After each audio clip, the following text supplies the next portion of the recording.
गौतम बुद्धा से लेकर आज तक महापुरुषों के वारिस हैं, लवारिस नहीं हैं। जिन्होंने कहा था पहले जानो फिर छानो तब मानो, मैं उन्हीं की बात को आगे बढ़ाते हुए रखूंगा। तो आज मूल्यवासी समाज में सभी जन्मे महापुरुषों, महानायिकाओं, नायकों को विनम्र अभिवादन करते हुए संत गुरु रविदास जयंती के अवसर पर मैं पुनः अपनी तरफ से, मूल्यवासी आंदोलन की तरफ से और अपनी बाम से ऑर्गेनाइजेशन यूनिट शहडोल की तरफ से आपको सादर क्रांतिकारी जय भीम, जय मूल्यवासी। तो साथियों, फूलों की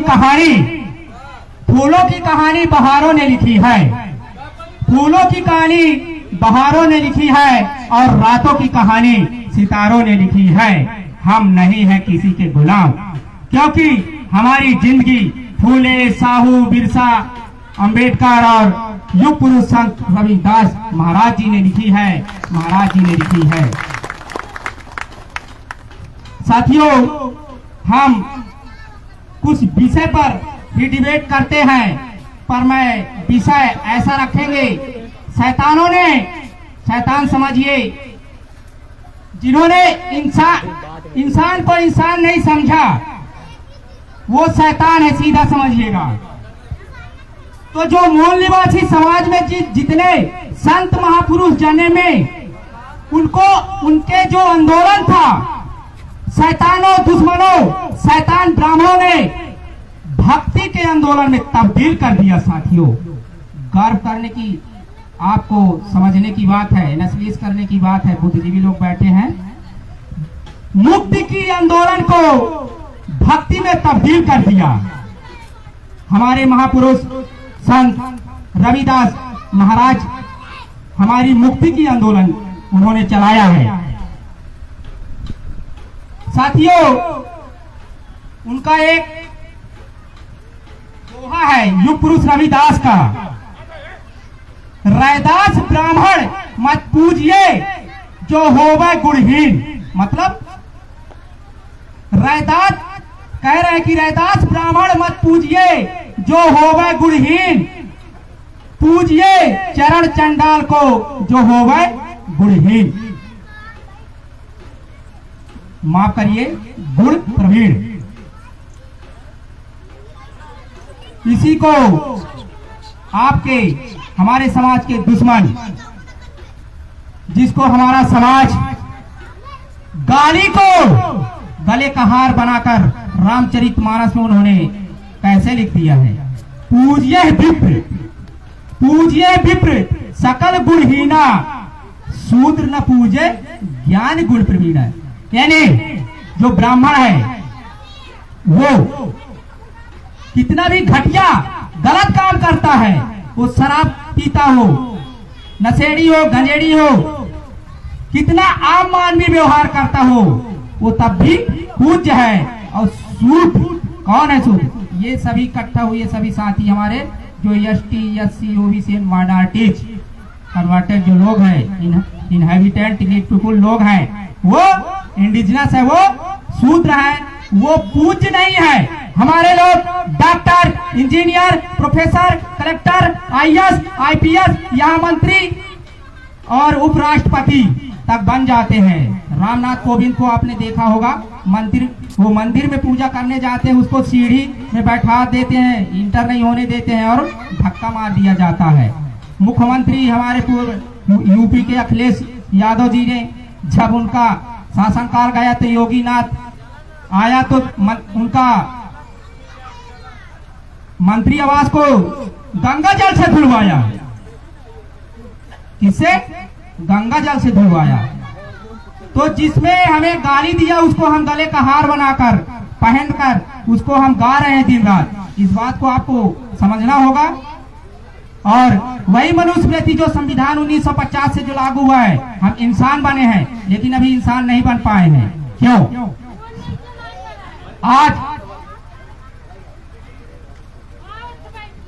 एक कुत्ते बिल्ली को बैठा लेते हैं, खिला लेते, पिला लेते, सुला लेते, यहाँ तक कि अपने बिस्तर में ऐसा व्यवहार करते हैं कुत्ते बिल्ली जानवर से, यहाँ तक कि उसका लेटरिन को भी साफ कर लेते हैं साथियों। लेकिन हमारे लोगों जब उनके बीच जाते हैं तो वो क्या करते हैं? चाय पिलवाते हैं, कप धुलवाते हैं, ऐसा ही करते हैं ना। और संविधान हमें इंसान बनाया है।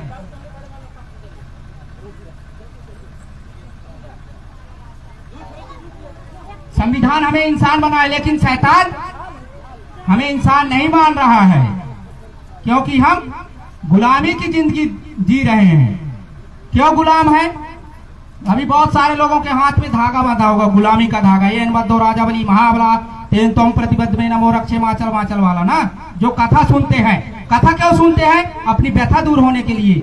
आज तक हमारे बाप दादा परदादा लकड़ दादा कथा सुनते आए साथियों, किसी का व्यथा दूर हुआ? बताइए,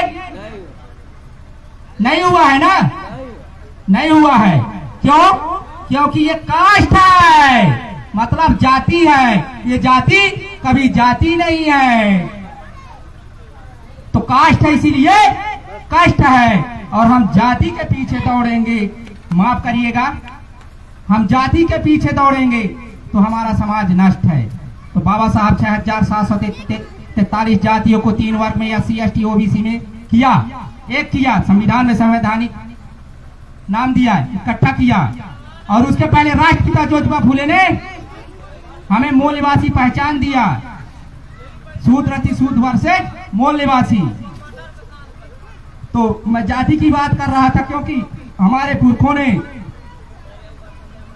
कहा है कि जाति जात के फेर में जो जाति पात के फेर में उलझ रहे सब लोग, और मानवता का खात है रविदास जात के रोग। तो साथियों, जिस तरह फिर उन्होंने जिस तरह जिधर भी देखो जाति ही दिखाई दे रहा है, क्योंकि ये जाति कभी जाति ही नहीं है। तो इस जाति को खत्म करने के लिए हमें एक पहचान इकट्ठा करना होगा। तो साथियों, इस पहचान को खत्म करने के लिए कोई ना कोई एक विकल्प देना पड़ेगा। तो ये मूल निवासी एक ऐसी पहचान है, जैसे हम मूल निवासी कॉन्सेप्ट को स्वीकार करते हैं तो हम एक हो जाते हैं। SC ST OBC माइनॉरिटीज के लोग हम सब एक हो जाते हैं। तो जो अल्पजन होते हैं, हम जाति में अल्पजन होते हैं, तो जैसे मूल निवासी कहते हैं तो हम बहुजन हो जाते हैं, मूल निवासी बहुजन हो जाते, 90% हो जाते हैं। और डेमोक्रेसी यानी लोकतंत्र में जिसका संख्या ज्यादा होता है उसी का शासन होता है साथियों।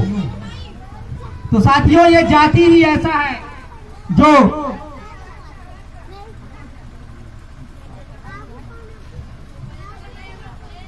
साथियों, तो मैं बात जाति की कर रहा था। ये जाति एक ऐसी बीमारी है, दुनिया में कपड़ा धोने का मशीन आविष्कार किया जिसे वॉशिंग मशीन कहते हैं, लेकिन भारत के शैतानों ने कपड़ा धोने का जाति का आविष्कार ही कर दिया है, समझिए।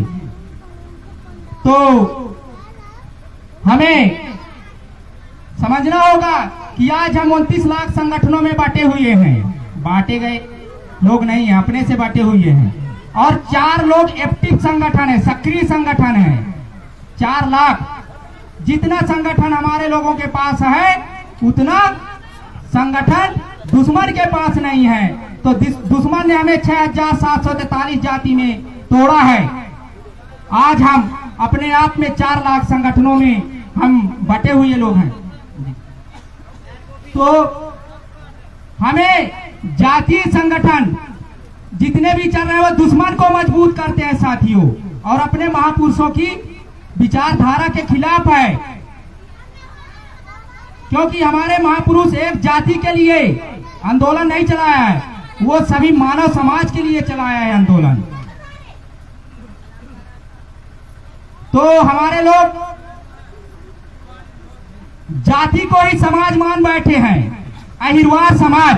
समाज की डिफिनेशन क्या होता है ये बात भी समझिए, समाजशास्त्र पढ़िए, और भारत की समाजशास्त्र, ब्राह्मणों की समाजशास्त्र न पढ़िए, अंतरराष्ट्रीय समाजशास्त्र पढ़िए। समाज को साधारण और देहाती भाषा में 3 वर्डों से मिला है, जिसमें समता हो, मानवता हो, जागरूकता हो। क्या समता है? जब चमार पीटता है तो कुम्हार नहीं जाता है उसको बचाने, जब कुम्हार पीटता है तो लोहार नहीं जाता है। क्यों? क्योंकि वो कुम्हार नहीं है और वो चमार नहीं है। जब गोड़ पीटता है तो कुर्मी नहीं जाता है, जब कुर्मी पीटता है तो तेली नहीं जाता है। क्यों? एक जाति दूसरे जाति को अपना दुश्मन समझता है और इसीलिए दुश्मन राज कर रहा है। जिस दिन आप इस जाति पहचान को नकारेंगे, निश्चित ही जो हमारे महापुरुष संत रविदास का संदेश था, क्या ऐसा चाहूं राज में जो सबन को मिले अन्न, छोट बड़े सम बसे रविदास रहे प्रसन्न। ऐसा हमारे महाराज गुरु नहीं चाहते थे। वो बेगमपुरा बिना गम का शहर बसाना चाहते थे। कैसे? आज की राज नहीं कि साहब मेरा बीपीएल बना दो, मेरा एपीएल बना दो, मेरा प्रधानमंत्री आवास नहीं आया इसमें सूची जुड़वा दो, ऐसा कल्पना नहीं।